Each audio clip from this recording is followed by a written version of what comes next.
Hello class, Professor Anderson here. Let's talk about a problem where you are swimming across the river and we need to figure out something about the motion as you cross the river. And let's say that the following applies. Here's one bank of the river. Here's the other bank of the river. And we know that this distance across the river has some particular value. We'll call it d1. As you swim across the river, you're going to end up downstream, and in fact, we know that distance, d2. And we also know a couple more things. We know the velocity of the river is in that direction, and we know that you are going to point yourself in that direction and swim. So, let's put some numbers in here. Let's say that D1 is 200 meters. D2 is 150 meters. And let's say that the velocity of the river relative to the Earth is 5 meters per second. Okay. And now let's see if we can figure out a couple things. We need to figure out how fast you need to swim and at what angle, theta, you should point yourself. All right. This looks like a difficult problem. Has anybody looked at this problem? Yeah. Okay. If you have some thoughts on what we should do next, give me some instruction. What should we do next here, right? We've got a picture, we've got a bunch of givens. What should we do next? Yeah, Doug? Find out how long it's going to take to cross the river. Find out how long it's going to take to cross the river. I like that. All right, how long to cross the river? So, how do we do that? Doug, what do you think? Probably use one of the kinematic equations. Excellent. It's almost like it's related to earlier lectures. Amazing. All right, let's use one of the kinematic equations. So one of our kinematic equations looks like this. Y final equals y initial plus vy initial times t plus 1/2 a sub y t squared. That looks like a good one. Anytime we write down a kinematic equation, we should immediately say, oh, we need a coordinate system. Let's put our origin right there. We'll say x is to the right, and we'll say y is up. And if we do that, then we can simplify this equation quite a bit. Because what is y final equal to in this case? Y final is just equal to d1. Y initial is where we started, which is 0. Vy initial, we're not really sure about that yet. A is 0. Okay, that's one of our givens. We're going to say that there's no acceleration in this problem. It is just constant velocity motion. All right, so it seems like we might have enough.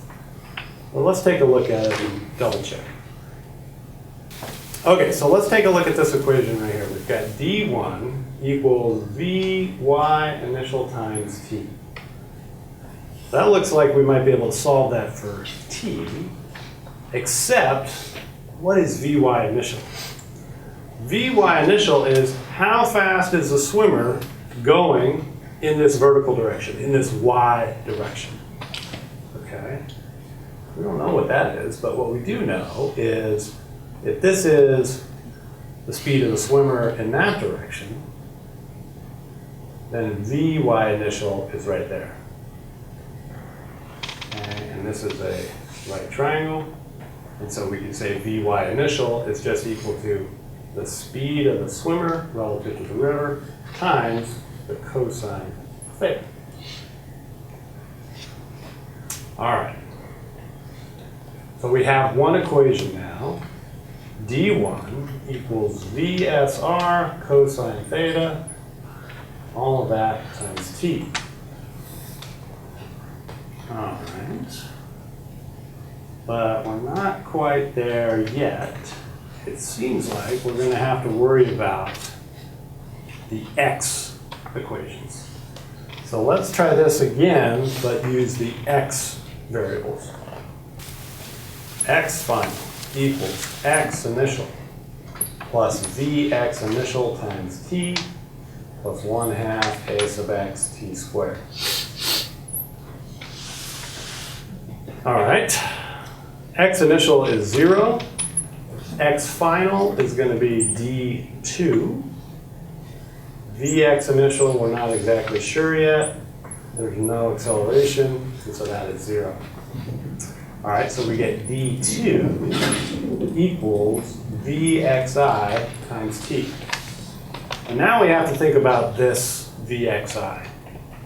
Okay, we just drew a triangle up here which had the swimmer, and this was v of the swimmer in the x direction.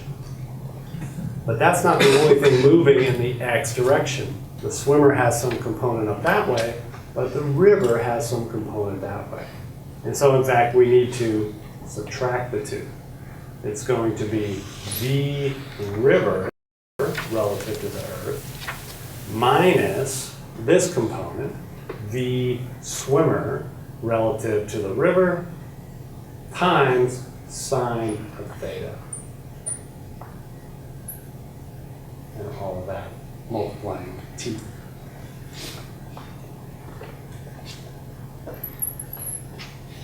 All right. Seems like we are almost there, right? Now we have an equation for d1. We have an equation for d2. And there's one more thing that we do know is you can calculate this distance, which is just the sum of the squares, square root. All right, so with this information, hopefully it's enough to figure out the problem. Okay? I'm not going to do it since it's one of your homework problems explicitly, but this is sort of how you set up the problem. Okay, any questions about this? Anytime you're faced with these relative motion problems, always break it down into x and y and think about which ones you need to add or subtract in terms of the vector. All right, hopefully that's clear. If not, come see me in office hours. Cheers.